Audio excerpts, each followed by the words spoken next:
¿Cuál es el origen de los mitos? Pues como decía, una industria que quiere venderte sus productos y para ello utiliza la ciencia. Dentro de la ciencia existen los estudios científicos, no sé si hay alguno que ha estudiado por aquí ciencias y tal, pero existen muchos tipos de estudios científicos. Hay unos que se conocen como epidemiológicos. Los epidemiológicos básicamente lo que hacen es, veo un grupo poblacional, veo que ese grupo poblacional le está pasando algo y yo a base de una serie de encuestas intento identificar qué proceso es el que está pasando dentro de ese grupo. Luego tengo que hacer lo que se conoce como ensayos clínicos para validar la hipótesis que yo he hecho mediante el estudio epidemiológico, ¿vale? Sé que esto es complejo, he entrado solo arañando por encima para que lo entendáis, ¿vale?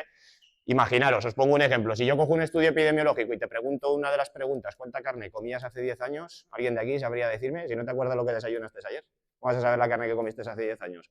Pues evidentemente yo con ese estudio no puedo generar una correlación o causalidad. La carne roja, el estudio que nos han dicho que produce cáncer de colon, estudio epidemiológico. Yo he hablado con muchos médicos sobre este tema y muchos científicos, ninguno ha sabido decirme cuál es el proceso fisiopatológico por el cual la carne roja te hace desarrollar un cáncer de colon, porque es mentira, no es verdad. Lo que te hace padecer un cáncer de colon son los químicos y conservantes que la industria alimentaria añade a la carne roja. La carne roja es uno de los alimentos más saludables que el ser humano puede comer. Ahora sí, cómela sin procesar y de calidad. Cuando a mí me hablan de carne roja no me puedes hablar del chorizo que compras en Mercadona que va reventado de químicos. Háblame del chuletón de vaca vieja que has comprado en Galicia con 90 días de maduración. Eso es carne roja y no lo que compras en Mercadona, ¿vale? Entonces, la industria, como os decía, ha utilizado este tipo de estudios y la falacia de sesgo de autoridad para durante años generar procesos de ingeniería social. Deja de comer lo que vienes miles de años comiendo para empezar a comer la mierda que yo te estoy haciendo en mi industria. Llena de químicos, llena de grasas industrializadas, llenas de azúcares, y eso es lo que ha generado todas las enfermedades y problemas que tenemos hoy. Luego lo veremos con una gráfica más en detalle, ¿vale?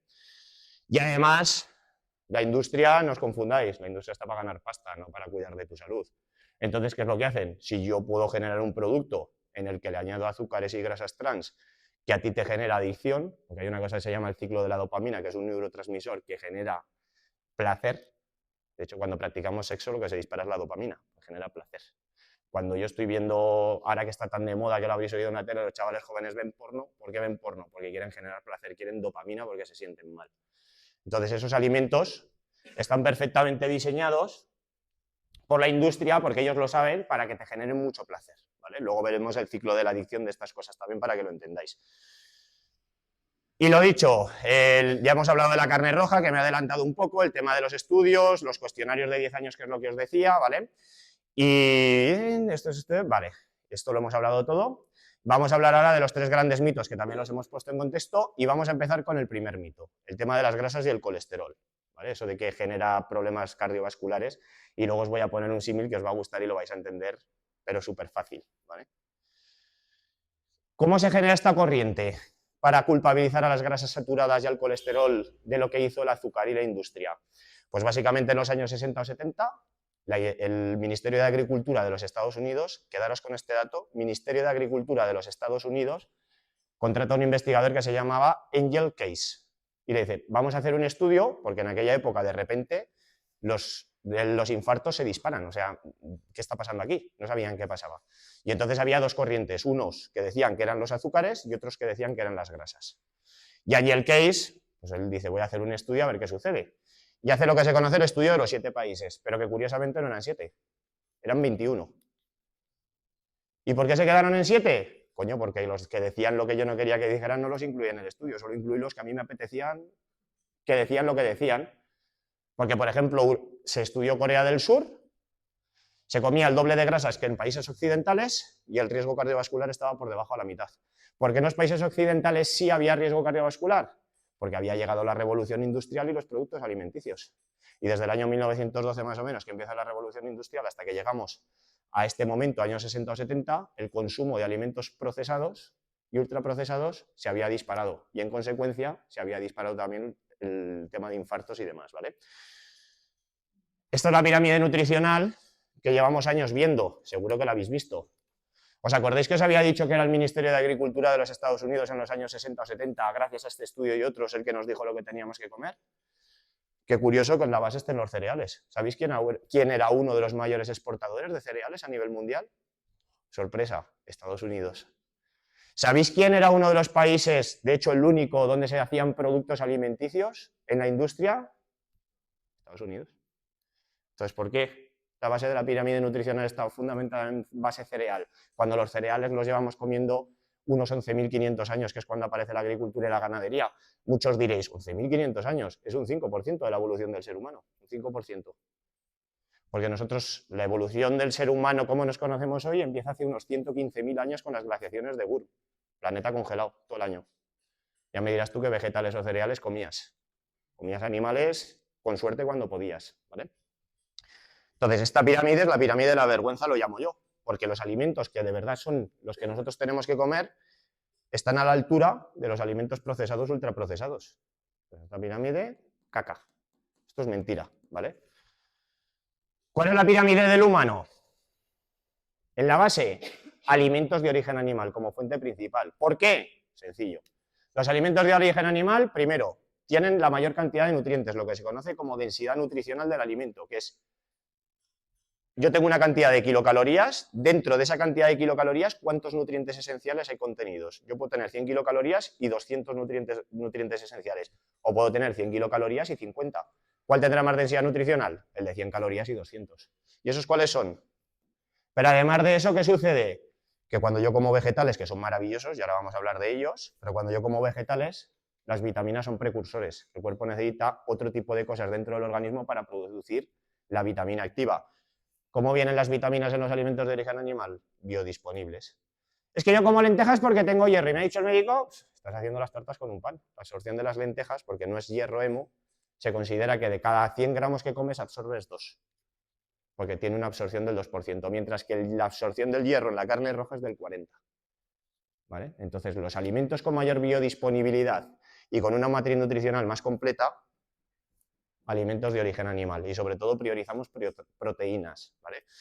Complementamos con alimentos de origen vegetal, fitonutrientes, antioxidantes, otra serie de cosas, minerales, precursores de vitaminas, fibra soluble, que nos ayuda al colon a producir lo que se conoce como ácidos grasos de cadena corta, butirato, propionato, acetato, que nutren nuestras bacterias intestinales. Habréis oído hablar de la microbiota. Está tan importante y ahora está tan de moda. Pues los vegetales, gracias a la fibra soluble, nos ayuda a tener una buena microbiota y correctamente regulada. Y después nos vamos a las grasas, o los carbohidratos en ese caso, pero carbohidratos no de cereales, carbohidratos de tubérculos, ricos en almidón. ¿Por qué? Porque yo los puedo cocinar, los puedo meter en la nevera, y cuando los saco y los consumo, tienen una cosa que se llama almidón resistente. Y es que han bajado la carga de azúcar que tenía ese carbohidrato y ha subido la carga de fibra soluble, por decirlo así, para que mi colon fabrique ese alimento para las bacterias y las células del intestino, ¿vale? Joder. Sí, se refrigera la noche y antes lo puedes refrigerar, lo dejas y al día siguiente lo sacas, y además hay estudios que, porque antes se pensaba que no se podía volver a recalentar, pero se ha visto que sí. Que una vez que cambia la composición del almidón, por ese cambio estructural a nivel bioquímico de enfriarlo y calentarlo, eso ya luego no lo pierde.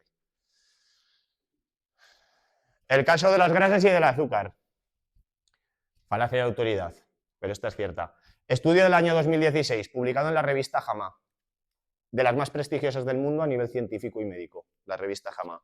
Unos investigadores dicen, vamos a ver qué coño pasó en los años 60 o 70, porque a mí esto de que las grasas producen tal no me cuadra.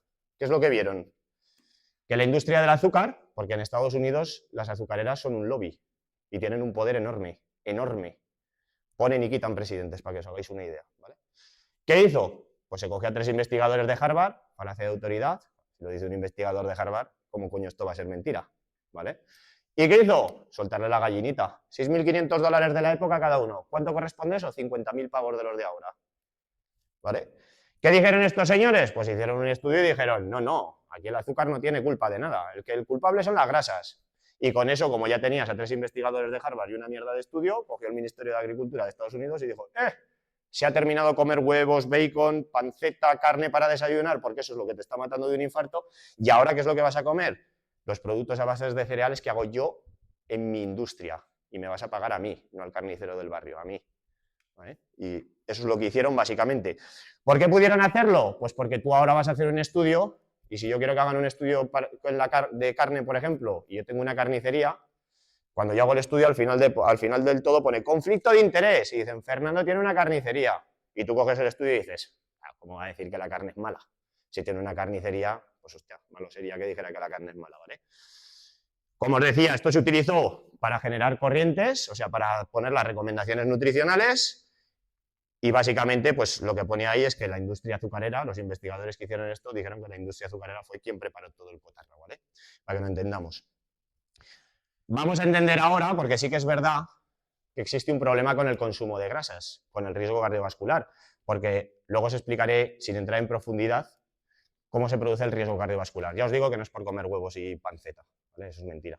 Es por un estilo de vida deficiente, donde hay inflamación, donde como mucho azúcar y se produce un proceso dentro del organismo que se llama glicación, que es que las proteínas se vuelven pegajosas por la glucosa y eso se adhiere al endotelio vascular, que es la parte, el revestimiento interno de la arteria o la vena, ¿vale? Eso se inflama, como las proteínas se pegan porque están glicadas, se van pegando donde está el proceso inflamatorio, se adhiere el calcio también porque tenemos la vitamina D como el culo porque te han dicho que el sol es malo, mentira también, completamente y absolutamente falso, y debido a eso, el colesterol, que luego lo explicaré más en profundidad, vaya a solucionar el problema, y por eso se produce la placa aterosclerótica que se llama. Pero el proceso se inicia con inflamación y glicación, porque como mucho azúcar y no hago deporte y no me cuido, por eso se inicia, no por comer colesterol, ¿vale? ¿Qué sucedió? ¿Qué ha sucedido? Pues fijaros esta gráfica tan chula que me ha hecho ChatGPT en base a los datos de los estudios. Y fijaros, en los años 60 se consumían al día 75 gramos de grasas naturalmente presentes en los alimentos, 75 gramos, y solo 25 gramos de azúcar al día. No, mentira, perdón. 75 gramos de grasas saludables y solo 25 gramos de grasas industriales. Esas que vemos, aceite de palma hidrogenado, parcialmente hidrogenado, que vienen añadidos en los alimentos de origen, o sea, en los productos alimenticios. En la actualidad, año 2020 más o menos, que es hasta donde tenemos estudios, ¿qué sucedió? Una disminución del 20% en grasas saludables, pasamos de 75 gramos a 60, pero multiplicamos por 300 el consumo de grasas industrializadas. Pasamos de 25 gramos a 100. Entonces, claro, la industria te dijo, deja de comer huevos, empieza a comer galletas María para desayunar. No, pero es que las galletas María van reventadas llenas de grasas industrializadas. O sea, es que no están libres de grasas, es que llevan grasas pero de la industria. ¿Problema qué sucede? Gracias a eso, pues que pasamos de 12 millones de muertes al año en infartos a un 50% más, 18 millones en ese periodo y en ese transcurso de tiempo. ¿Qué pasa con el consumo de grasas saludables y azúcar? Que pasamos al día de 75 gramos de grasas saludables y 50 gramos de azúcar a reducir un 20% el consumo de grasas saludables y incrementar un 90% el consumo de azúcares. Con lo cual cambiamos un patrón alimenticio. ¿Lo hicimos de forma voluntaria? Se hizo mediante un proceso de ingeniería social, con la falacia de autoridad. Hago estudios para deciros que dejéis de comer lo que llevamos milenios para empezar a comer lo que te dice que la industria tienes que comer, ¿vale? Estudio, metaanálisis. Un metaanálisis es un estudio de estudios. Tú coges, quieres ver, se han hecho a lo largo de 50 años un montón de estudios sobre el riesgo cardiovascular y las grasas saturadas, y los investigadores aglutinan todos los estudios que consideran, 20, 30, 40, 50 estudios, y analizan los datos de todos esos estudios. Y a partir de ahí, con unas fórmulas matemáticas, ven si realmente lo que están diciendo o no es cierto. Grasas saturadas dietéticas y enfermedades cardíacas. ¿Qué dice? No hay evidencia sólida de que la grasa saturada cause infartos o muerte.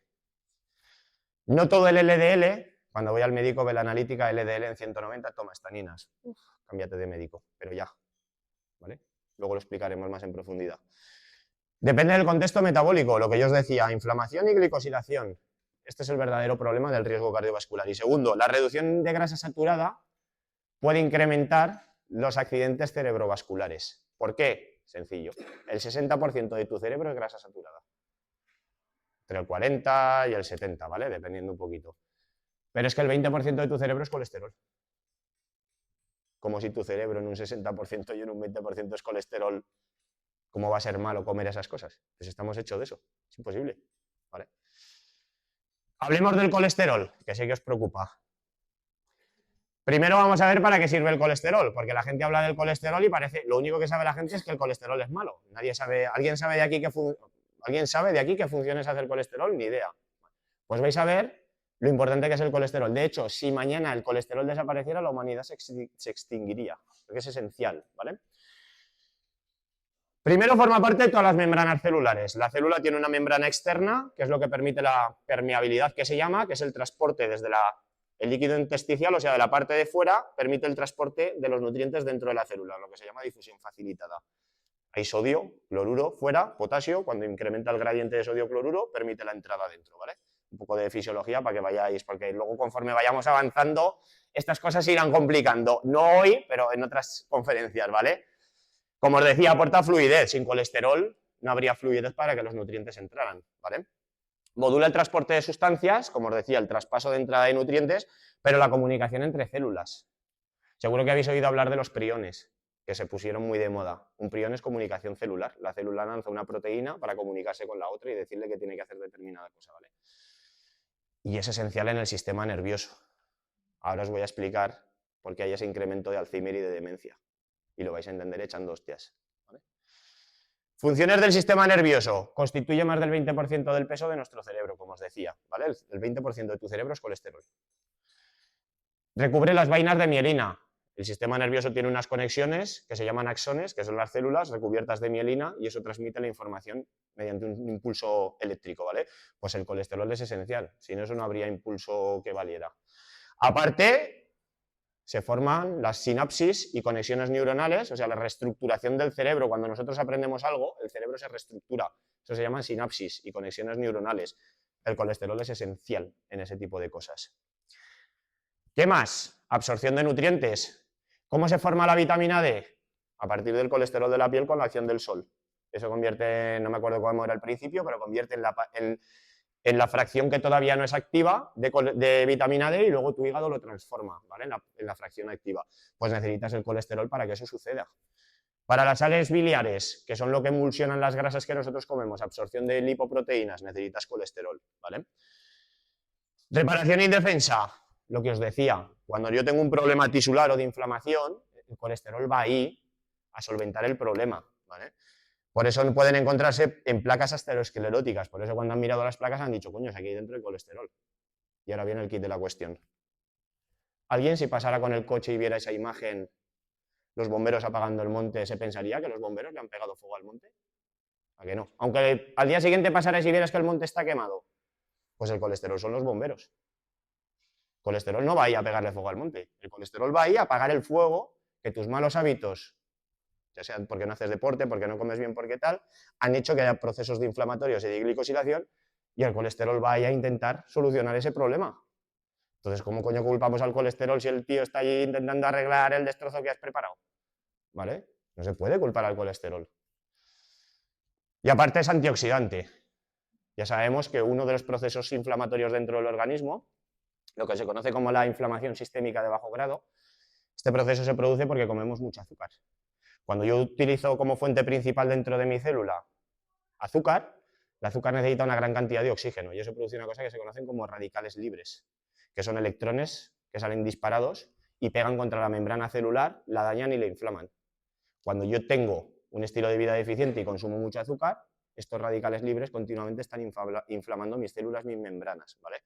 Pues el colesterol está en la membrana celular para protegernos de ese impacto de los radicales libres. Fijaros el colesterol, ¿eh? Aparte está cualquier proceso inmunitario, el colesterol está integrado. Y os voy a decir una cosa que no le he querido meter aquí porque si no se nos iba la charla de madre. Pero si tú mañana, y Dios no lo quiera, alguno de vosotros o de vosotras fuerais a la UCI, gravísimos, cuanto más colesterol LDL tuvierais, mayor posibilidad de sobrevivir tendríais.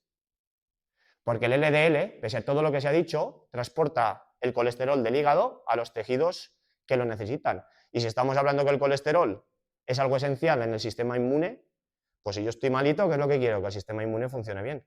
¿Qué es lo que necesito? LDL para que transporte el colesterol que fabrica mi hígado hasta los tejidos. Porque os voy a decir también otra cosa que seguro que no sabéis y que nos han contado. Entre el 60 y el 80% del colesterol que tu cuerpo tiene lo fabrica tu hígado continuamente. Por eso, cuando tú comes colesterol dietético y te dicen, no comas huevo, que te va a subir el colesterol, es que eso es mentira. Si es que no sube el colesterol por comer huevo, eso es falso. Solo hay dos posibilidades por las que el colesterol te puede subir al comer huevo. Uno, que seas del 2% de la población que tiene un carácter genético donde el hígado produce continuamente, o dos, de ese 25% de la población que tiene síndrome metabólico, o sea que están metabólicamente enfermos y que como tienen la insulina elevada, la insulina no permite que el colesterol endógeno quiere decir interno, deje de producirse. Entonces yo estoy comiendo colesterol y mi hígado sigue fabricándolo. Y eso es lo que me genera el problema, ¿vale? De tener el colesterol alto. Pero ahora vais a ver, porque además os he buscado un estudio, sabía que casi todo ibais a ser mujeres, porque además al gimnasio os he buscado un estudio específico hablando sobre esto para vosotras, ¿vale? 65 mujeres posmenopáusicas, sin la regla. Se ponen a comer colesterol dietético, 800 miligramos día. ¿Cuáles son las recomendaciones oficiales? 200. ¿Cuánto estaban comiendo? Un 300% por encima. ¿Qué dice el estudio? El colesterol de la dieta tiene poca influencia sobre los niveles sanguíneos en la mayoría de las personas. Comiendo un 300% más de colesterol por día. Estarían comiendo en torno a unos 8 o 10 huevos diarios. No hubo incremento en su colesterol. Mujeres posmenopáusicas, que ya sabéis que en la menopausia las hormonas, aquello... Bueno, depende, ¿vale? Si ya vienes con un buen terreno abonado, cuando viene la menopausia las hormonas están más o menos reguladas. Claro, si el terreno está sin abonar, pues cuando viene la menopausia, que Dios te pille confesado, ¿vale? Consumo de colesterol dietético, más estudios, ¿vale? No se encontró una relación consistente entre el colesterol dietético y mayor riesgo de enfermedad cardiovascular. La relación entre colesterol total y enfermedad cardiovascular no es lineal. Quiere decir que a mayor colesterol no es verdad que haya mayor riesgo cardiovascular.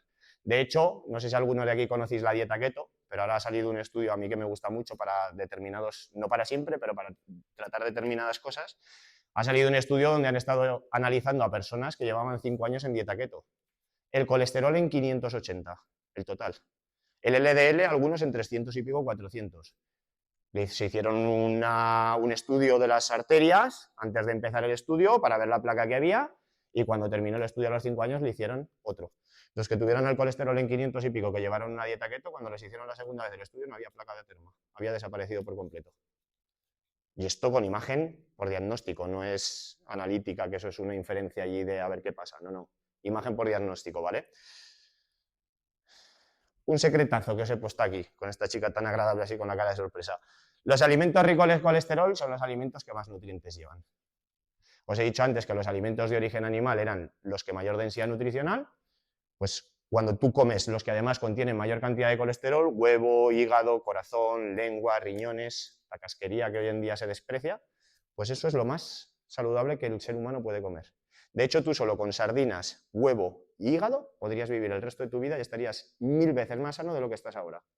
Y no te haría falta comer nada más, solo esas 3 cosas. Y vivirías para el resto de tu vida completa y absolutamente saludable. Porque ahí contiene todo. Claro, las sardinas habría que comerse las raspas hechas, porque las raspas tienen mucho calcio, si no, al no comer alimentos de origen vegetal, el calcio es difícil de absorber, ¿vale? La vitamina C, aunque hay una contradicción ahí, por ejemplo, cuando comes hígado, tiene algo de vitamina C, sobre todo si lo comes bastante crudo, porque la vitamina C es termolábil, cuando tú lo echas encima de la sartén se pierde la vitamina C, pero si comes el hígado más o menos crudo, es que va lleno de hormonas y tal. No sabéis de lo que estáis hablando. El hígado, para degradar las hormonas y los medicamentos, no pasa a través del hígado. El hígado produce enzimas que degradan las hormonas y los medicamentos y luego las excretas por la orina o por las heces. ¿Vale? El hígado no acumula suciedad. Eso es un bulo que se ha metido por ahí para que dejéis de comer hígado, que es uno de los productos más sanos que hay. ¿Vale? Mito 2. Este seguro que lo habéis oído. ¿Quién piensa de aquí que hay que comer poco para perder peso? Levantar la mano. Levantar, que os vea por ahí. A ver, ¿quién cree que hay que comer poco para perder peso? Vale. Otra mentira, ¿vale?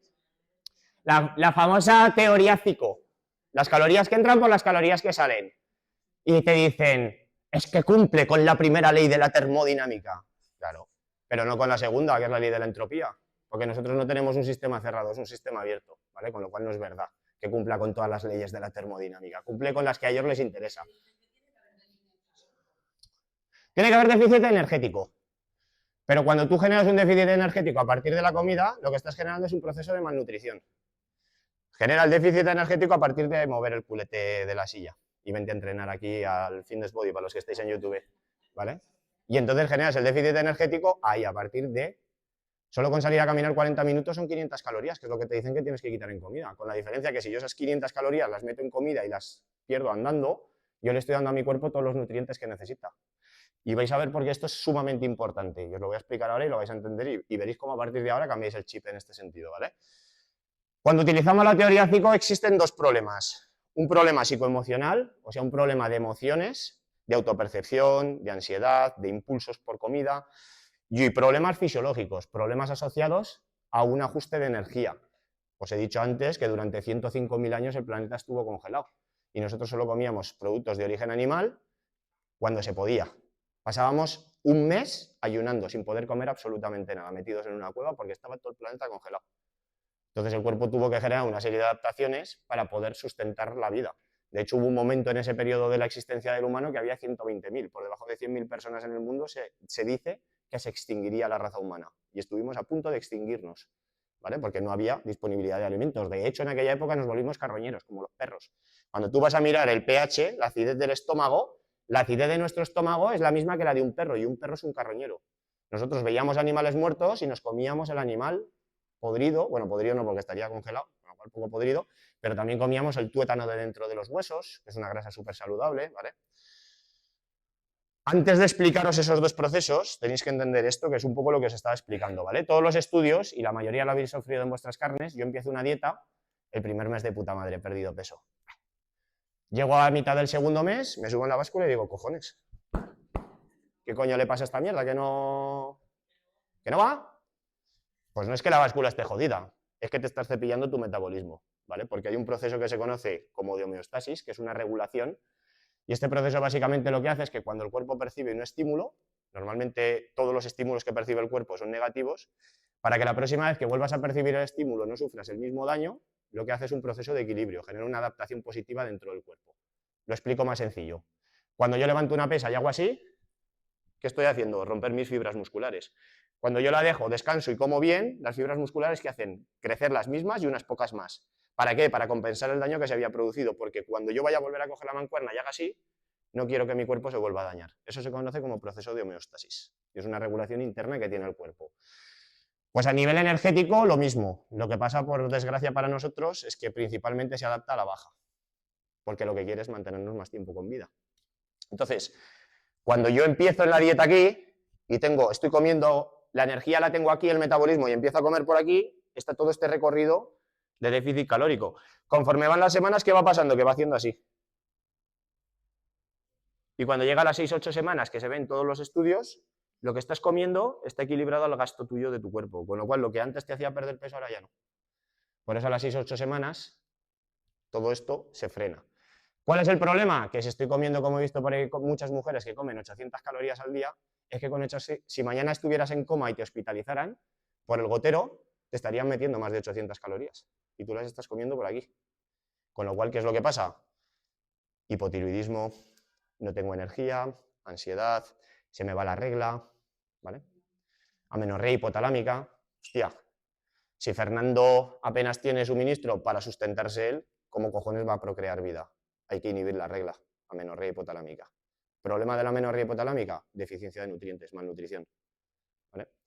En cuanto quitas la deficiencia de nutrientes, un mesecito, ¡pum! Hostia, aparece la regla otra vez, ¿qué cosas? ¿Vale? Eso es matemático, ¿eh? O sea, os lo puedo asegurar.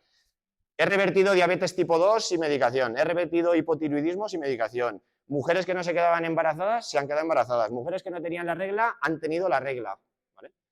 Y todo mediante la alimentación, sin nada más. Bueno, la alimentación y un estilo de vida saludable. ¿Qué sucede a nivel psicoemocional?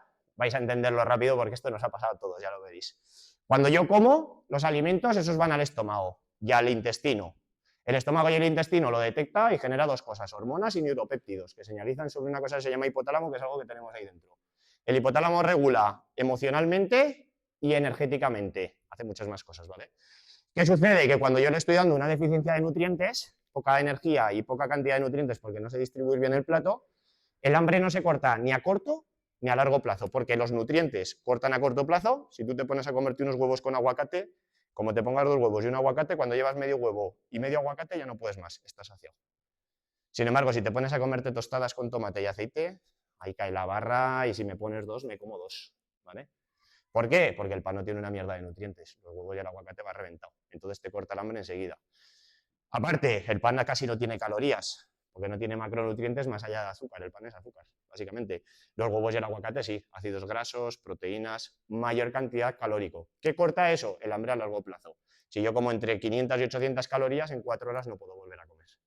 Es imposible, fisiológicamente. Si yo como 300 calorías de pan, aparte por el ciclo de la dopamina y el azúcar, que lo veremos ahora, pues evidentemente puedo comer a la media hora, ya puedo estar comiendo a la hora porque vuelvo a tener hambre, ¿vale? Señalizo mal sobre mi hipotálamo. ¿Qué sucede? El hipotálamo detecta que hay poca comida y dice, a este tío lo tengo que llevar yo a comer como sea porque se me muere. ¿Cómo lo hace? Ansiedad. ¿Qué sucede? Que cuando tengo ansiedad, ¿cómo me siento? Pues como el culo. No sé si habéis tenido ansiedad, pero yo tengo brotes de ansiedad y cuando te viene la ansiedad, te sientes como el culo, ¿vale? Cuando me siento mal, ¿qué es lo que necesito? Sentirme bien. ¿Y qué es lo que me hace sentir de puta madre? Placer, dopamina. ¿Qué sucede cuando yo necesito la dopamina? Que mi cerebro me dice, te voy a generar un impulso de la hostia para que vayas a comer cosas que te generen un pelotazo de dopamina. ¿Y cuáles son? Alimentos ricos en grasas trans, azúcares y químicos.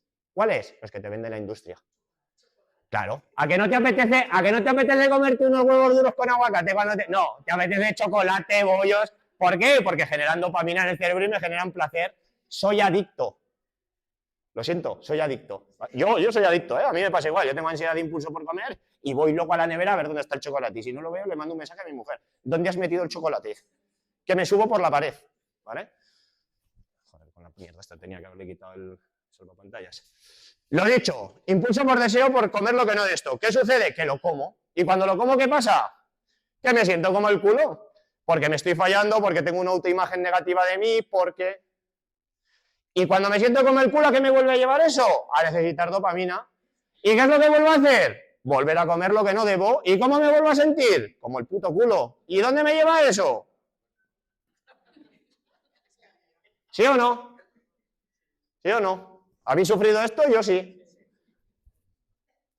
Pues ya sabéis por qué es. Porque estáis comiendo mal, poco y mal distribuido. Lo vamos a solucionar enseguida porque os voy a explicar cómo lo tenéis que hacer, ¿vale?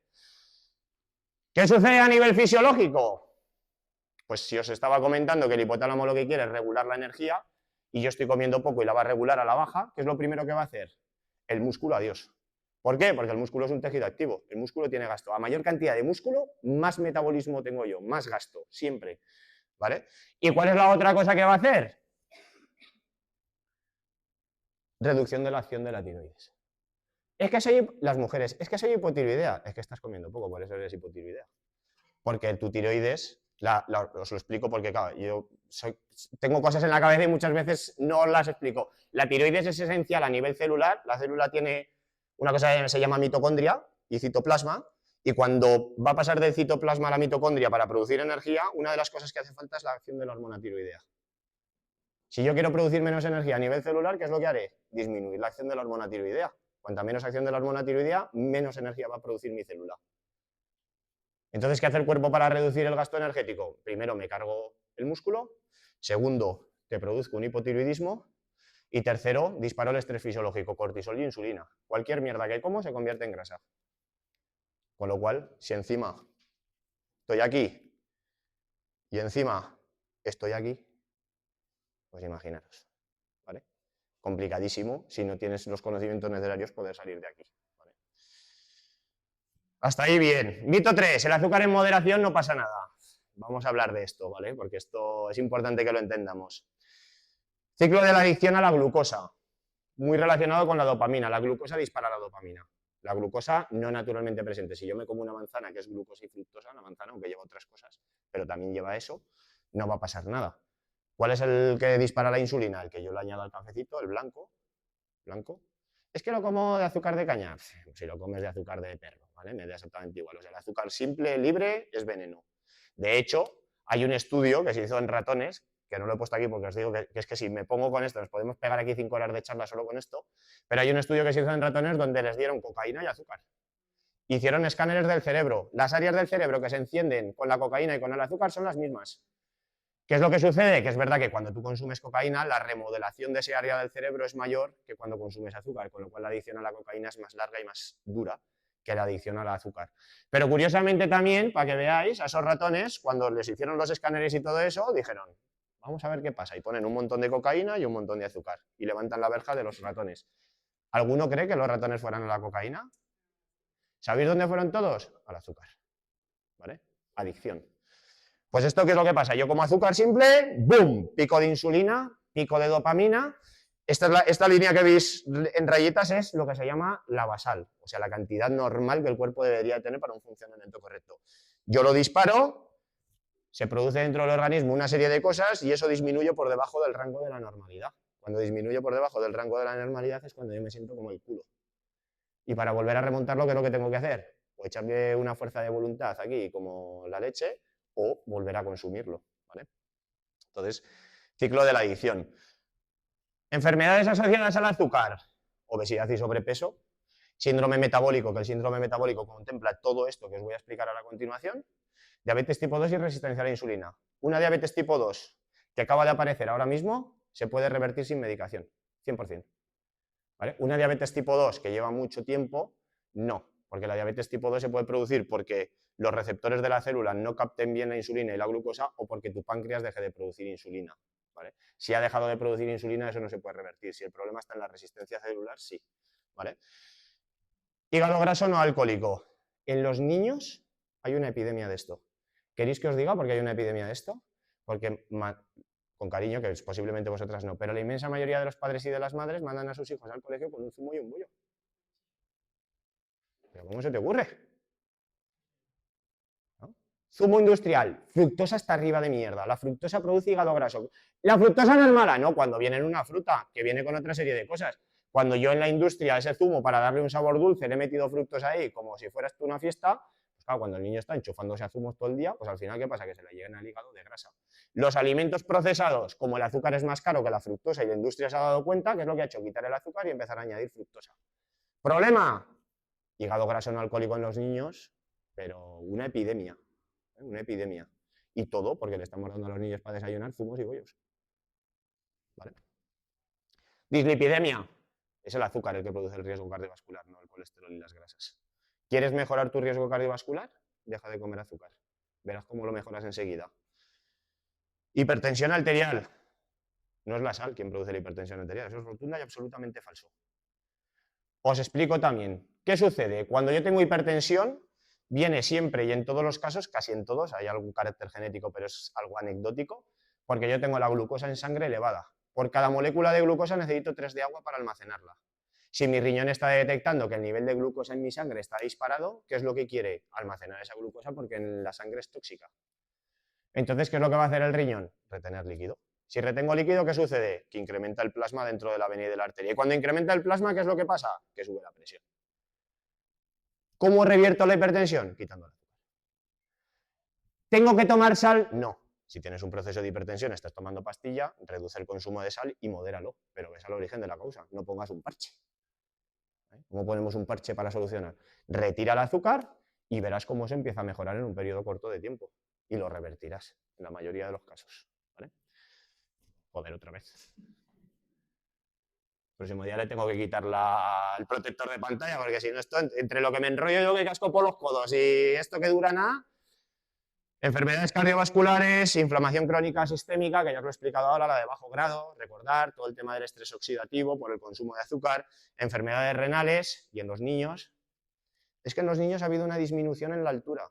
Claro, pues estáis reventando azúcar, el niño no se desarrolla. El niño necesita proteínas y grasas para desarrollarse, no azúcar.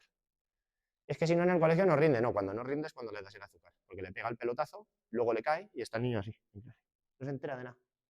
Lo has dejado somordo toda mañana. ¿Vale? Alteraciones cognitivas. ¿Sabéis cómo le llaman al Alzheimer?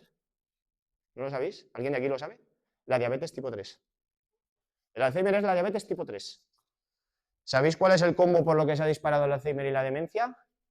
Consumo elevadísimo de azúcar y consumo indiscriminado de estaninas. ¿Qué hemos dicho? ¿De qué está formado el cerebro? Colesterol y grasas saturadas. ¿Qué necesito para formar sinapsis neuronales, nuevas conexiones y más plasticidad? Colesterol. Si yo no como colesterol y además doy estaninas a esa persona, que las estaninas lo que hacen es inhibir la producción de colesterol por parte de tu hígado, ¿qué es lo que va a pasar? El cuerpo no obtiene el colesterol que necesita. ¿Vale? Por eso el incremento tan grande que está habiendo de esas enfermedades. Cáncer. ¿El azúcar produce cáncer? No como tal. ¿Qué sucede con el cáncer? La glucosa es el alimento del cáncer. Esto no lo digo yo. Esto en 1920, Otto Warburg, un investigador alemán, premio Nobel, le dieron el premio Nobel por esto, se pone a investigar cómo el cáncer se alimenta. Y se da cuenta, ¿os acordáis? Mitocondria, citoplasma, ¿vale? ¿Qué sucede? Que nosotros cuando estamos obteniendo energía, esta energía entra dentro por glucólisis, pasa del citoplasma a la mitocondria, ¿vale? ¿Qué sucede? Que cuando yo tengo cáncer, el paso del citoplasma a la mitocondria está inhibido y se produce por glucólisis anaerobia, que se llama, o sea, sin oxígeno. Quiere decir que la célula gasta una cantidad ingente de glucosa para producir 2 ATPs. Normalmente se producen 36, ¿vale? Y produce 2. ¿Qué es lo que sucede? Que eso hace que la célula empiece a generar una disfuncionalidad, ¿vale? ¿Qué hay que hacer con el cáncer? Pues evidentemente hay que ir al oncólogo y que te lo trate él con quimio y estas cosas. Pero ¿qué tratamiento coadyuvante puedo hacer yo personalmente para mejorar un cáncer? No consumir nada de azúcar. Y cuando digo nada de azúcar es ni siquiera fruta. Tengo un cáncer, no como nada de azúcar, cero. ¿Quién va a producir el azúcar que mi cerebro, mi sistema nervioso y mis glóbulos rojos necesita? Mi hígado, que para eso está. Ya lo producirá él, el justo y necesario. ¿Qué hago con eso? Hostia, si le corto la fuente de alimentación al tumor, ¿qué pensáis que va a pasar? ¿Por qué esto no se ha seguido estudiando? Sencillo, porque de repente apareció la genética y todo era genética. Y sí, todo es genética, pero la genética no es lo que os pensáis. Ya os hablaré de otra charla de genética y epigenética que yo estudio en profundidad todas esas cosas, ¿vale? La genética no te predispone, o sea, la genética no te condiciona nada, simplemente te predispone. Te predispone si tú estimulas esos genes negativos que harán que aparezca la patología. ¿Y cómo los estimulo? Mediante acciones que yo hago en el día a día. Si mi padre ha tenido cáncer de pulmón y yo estoy todo el día, pues posiblemente tenga mayor propensión que tú, que tu padre no ha tenido cáncer de pulmón, a tener ese cáncer. Pero eso no quiere decir que si yo no hago aquí vaya a tenerlo. No estoy predispuesto. Y sí que es verdad que hay una metilación en los genes que me predispone. Metilación es que se hace como una marca genética que hace que ese gen se exprese antes, ¿vale? Lo dicho, en cánceres, ¿vale? Cuidado con estas cosas porque se puede. Ayuno para producir autofagia, y hablaremos de la autofagia, del ayuno y todo esto. La autofagia es un proceso que no me acuerdo cómo se llamaba, Kimoni, no sé qué, un investigador en el 2016 se dio cuenta que la célula tiene una cosa que se llama apoptosis, que es la muerte celular programada, las células tienen una vida finita, y que cuando tú ayunas hay células precancerosas que empiezan a funcionar mal, y que cuando tú ayunas, mediante la autofagia, es un proceso que desmonta la célula, la parte que funciona mal la desecha, y las que puede reutilizar, citoesqueleto y otra serie de cosas, las utiliza para formar otras células. Pues si yo corto el suministro y promuevo la autofagia, ayuno, actividad física, exposición al sol y al frío, ¿qué es lo que hago? Hacer que el cáncer se reduzca rápidamente. Un caso anecdótico que no sirve para justificar: glioblastoma, un cáncer en el cerebro inoperable. ¿Te quedan 6 meses de vida? El tío dice, pues bueno, si me quedan 6 meses de vida me la voy a jugar. Dieta keto, ayuno, exposición al frío, exposición solar, meditación, un estilo de vida como los del Tíbet allí, todo el día, de puta madre, sin estrés. El glioblastoma cuando iba así, cuando volvió al cabo de un año estaba así. Los investigadores no sabían qué es lo que había pasado, no se lo podían creer, ¿vale? No quiere decir que pudo, porque luego se murió el hombre, evidentemente, pero, hostia, de vivir 6 meses a vivir 6 años, simplemente por cambiar tus hábitos, y eso en un glioblastoma que es inoperable. En un tumor más básico, que además hay tratamientos, pues utilizar estas estrategias como tratamiento coadyuvante puede ser una gran idea, ¿vale? Os lo dejo ahí, ya profundizaremos otro día más si queréis, que estas cosas son interesantes, ¿vale? ¿Qué si funciona? Vamos al meollo ya de la cuestión, que ya se ha pegado una buena chapa aquí con todas estas cosas, pero claro, hay que poner primero un buen contexto para que luego podáis entender todo lo demás, porque si yo te digo ahora, sin contarte esto, que lo que tienes que hacer es, cuando desayunes, comerte 4 huevos, pues me hubieses dicho, chaval, ¿tú dónde te has sacado lo de dietética? Anda, tira a tu casa que te pegue un rato al aire, ¿vale? ¿Qué si funciona de verdad? Comida real. Todo lo que no puedo comprar en la carnicería, en la pescadería o en la verdulería, y además os invito a que vayáis ahí, no vayáis a los grandes supermercados. Os explico rápidamente. ¿Cómo compran los grandes supermercados? Al por mayor. Compro 250.000 toneladas de pollo, voy a vender este mes 1.000, ¿y qué hago con las otras 249.000? Las meto en cámaras refrigeradas. Si tienes la suerte de que el pollo ha sido comprado hoy y lo compras hoy, de puta madre. Si me lo sacan de la cámara y lo como cuando ya lleva 4 meses ahí, ¿qué es lo que pasa con el pollo? ¿Habéis comido pollo de Mercadona? No sabe nada. No sabe nada. Ni la textura, ni nada. ¿Habéis comido ternera? La echas en la plancha, haces así y parece la suela una zapatilla. Pues eso pasa por eso, ¿vale? Igual con los vegetales y tal. Entonces, cuando yo voy a comprar alimentos, yo no voy a una gran superficie. Me voy a la carnicería de la Loli, me voy a la verdulería de los moros estos que hay ahí, a la pescadería, pues La pescadería lo bueno que tiene es que podemos comprar pescado ultracongelado. Está muy bien, porque el pescado lo pescan y lo ultracongelan, no pierde nutrientes, ¿vale? Pero voy ahí a comprar. Equilibrar los platos, que ahora os voy a enseñar cómo lo tenemos que hacer. De hecho, preparar los móviles para que le echéis una fotillo, ¿vale? Usar la alimentación con tiempo restringido. Esto es un modelo de ayuno. El ayuno se puede hacer con déficit o sin déficit. Puedo agrupar todo lo que tengo que comer en una ventana de tiempo concreta, en 8 horas, por ejemplo, y el resto del tiempo no como nada. Y como solo durante 8 horas todo lo que necesito, alimentación con tiempo restringido. Ya profundizaremos más en esto cuando hagamos la siguiente charla sobre ayuno, ¿vale? Priorizar el sueño temprano y de calidad. Quiero bajar de peso y te estás acostando a las 2 de la mañana viendo el móvil. No vas a bajar de peso en tu puta vida. Ya puedes hacer lo que quieras. Otra cosa que se conoce como ritmos circadianos. Ya hablaremos también de estas cosas, ¿vale? La luz por las noches azul de las pantallas inhiben la producción de melatonina, una prohormona antioxidante, ayuda a regenerar el cerebro y tal, y eso desregula el ritmo circadiano. Si encima me levanto por la mañana y me meto en una oficina sin que me haya pegado la luz del sol en los ojos, vamos, olvídate de estar saludable, ¿vale? Y gestionar correctamente la ansiedad. Mucha gente es diabética, si no como hidratos, ¿cómo soy diabético? Porque tienes el estrés por las nubes. Estrés personal, estrés fisiológico, estrés profesional, lo que sea. Pues hay que aprender a gestionarlo. Respiraciones, meditación, baños con sales de magnesio, muchas estrategias que ya os contaré, ¿vale? Si queréis. Ahí tenéis, cómo equilibrar un plato. Como os he dicho, primero origen animal. Proteínas de origen animal. Carne, pescados, huevos. Dentro de las carnes, rojas, blancas y vísceras. Dentro de los pescados, azules, blancos y mariscos. Y dentro de los huevos, pues, gallina, de codorniz, de avestruz, de lo que queráis. Vais ahí y cogéis la del gorrión que ha puesto ahí, los que queráis, ¿vale? Entonces, yo las proteínas, como proteínas, solo contabilizo las de origen animal. Las legumbres son muy ricas en proteínas, ya, pero es que la proteína está conformada de aminoácidos. Y hay unos que son esenciales y otros que no. Con lo cual, toda la proteína no es lo mismo. O sea, no es lo mismo comer proteína de lentejas que comer proteína de huevo. La de huevo es como 1.500 millones veces mejor que la de lenteja, porque es mucho más completa para el ser humano, ¿vale? Leucina, valina y isoleucina, los 3 aminoácidos esenciales que el ser humano tiene que comer. Entonces, proteínas de origen animal. ¿Con qué lo complemento? Origen vegetal. Verduras y hortalizas. ¿Cuáles? Las que os dé la gana. Acelgas, lenteja, o sea, acelgas, perdón, tomate, pepino, cualquier cosa que se os ocurra, ¿vale? De vegetales. Este plato que no os lo he dicho no es este platico así, este plato es este así. Entonces, mitad de ese plato va lleno de vegetales. Un poco más de un cuarto la proteína, que ahora os diré más o menos las cantidades, ¿vale? Aunque depende del número de comidas. Depende más del número de comidas que del peso, la altura y todos estos rollos, ¿vale? Porque más o menos eso lo calcularemos ahora con imágenes visuales de la palma de la mano y tal, que os explicaré cómo hacerlo. Proteínas animales, vegetales y luego vamos a la fuente de alimentación. ¿Cuándo como hidratos de carbono complejos? Cuando he venido a entrenar. Si no he venido a entrenar, no como ni patata, ni arroz, ni boniato, ni quinoa, ni legumbres. ¿Por qué? Porque es una fuente de energía. Si no has hecho nada en el día, ¿para qué coño quieres energía?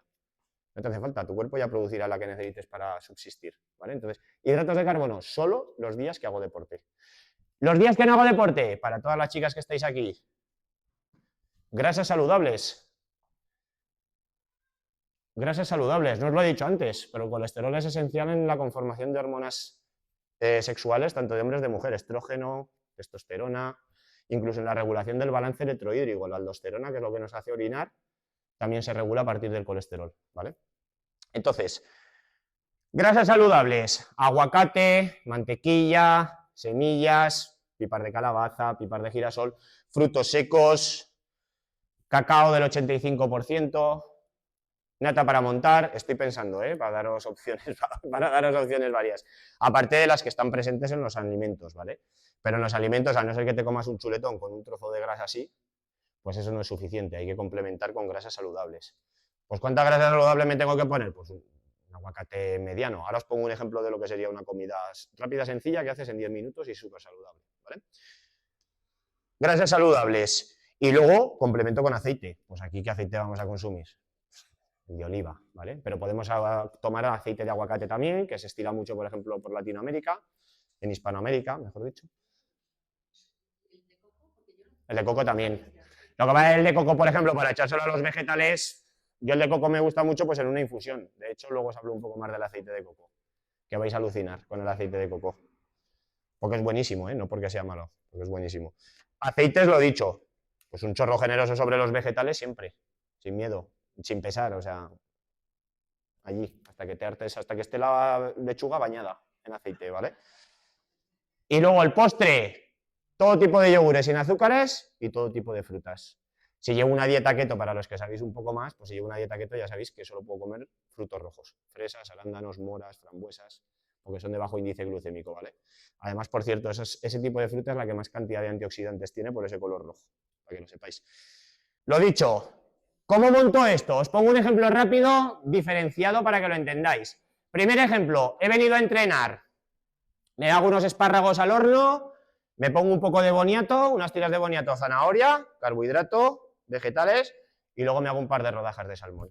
Y le pongo un poquito de aceite a los espárragos y luego un postrecito, pues un yogur o una pieza de fruta. No hace falta comer 5 piezas de fruta al día, 1 o 2, suficiente, ¿vale? Eso cuando entreno. Cuando no entreno, me hago una ensalada, tomate, pepino, cebolla, lo que me dé la gana. Le pongo un aguacate, medio aguacate y un puñado de olivas y me como un bistec de ternera. Aceite y el postre, ya está. No es tan difícil. No es tan difícil. Ahora, claro, si quieres empezar a inventar y hacer cosas, pues, pero si vas a comer básico y sencillo, se montan los platos echando leches y saludables. Cantidades. Proteína que tiene el huevo, entre 8 y 12 gramos por unidad.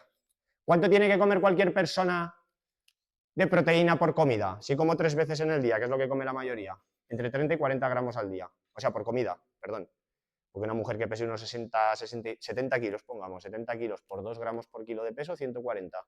Dividido entre 3, 40, 45, ¿vale? 47 y algo. Si el huevo tiene entre 8 y 12, pues si tengo que meter 40 gramos, ¿cuántos huevos me tengo que comer para desayunar? Entre 4 y 6 huevos para desayunar, ¿vale? ¿Qué puedo hacer? Pues me como 3 y luego como jamón serrano para terminar de complementar. Esa es la proteína que cualquier mujer de las que estéis aquí tenéis que comer en el desayuno. O sea, una tortillita francesa de un huevo, ahí estáis haciendo el imbécil. Con perdón y con cariño, ¿eh? Ya sabéis que yo soy muy de esto. Entonces tienes que comer esa cantidad. Cuando yo voy a comer carne o pescado, la palma de la mano con el grosor de mi dedo índice. ¿Vale? Y luego las latas, pues lo dicho, pues unos 120, 140 gramos. Pues si he hecho unas latas de caballa en la ensalada, del peso escurrido, ¿vale? Grasas y aceite, el aceite generoso. Todo el tema de grasas, pues normalmente frutos secos y todas esas cosas, medio vaso por la mitad, ¿vale? Verduras y hortalizas, pues yo os diría que ahí lo que os dé la gana, siempre y cuando lo primero que me coma sea la proteína. Lo que no puede fallar nunca en el plato es la proteína. O sea, yo si tengo que dejar algo en el plato, jamás me dejaré la proteína. Eso es lo primero que me comeré. Después iría por los vegetales y luego por todo lo demás. Porque es lo que me va a aportar los nutrientes que necesito, ¿vale? Entonces, si yo tengo bastante hambre, me pongo mi proteína, la que necesito, esos 40 gramos, y luego vegetales ahí, como si fuera una vaca, ¿vale? Sin parar. Si como hidratos de carbono, pues los tubérculos, pues una patata así más o menos entera es lo que me tendré que comer, y si voy a comer arroz o pasta, 1,5 vasos de agua lleno, cocido. Pues cuezo arroz, meto un vaso hecho, meto medio vaso hecho y ya tengo mi ración de carbohidratos, ¿vale? Resumen de aprendizaje, si ya vamos a las preguntas, ya no me enrollo más. Las grasas y el colesterol no son el enemigo, la industria de productos alimenticios es la culpable de todos los problemas que hay a nivel nutricional y todo lo demás, que nos cuenten películas, no sois unas malvadas personas por comer carne roja, huevos y todas estas cosas, pues el problema no viene por ahí. No se trata de contar calorías, sino de regular las hormonas, con este plato que os he enseñado es como las vamos a regular. Comer menos no soluciona nada, sino lo que tenemos que hacer es comer mucho mejor, y el azúcar añadido, incluso aunque sea una pequeña dosis, no es bueno para la salud.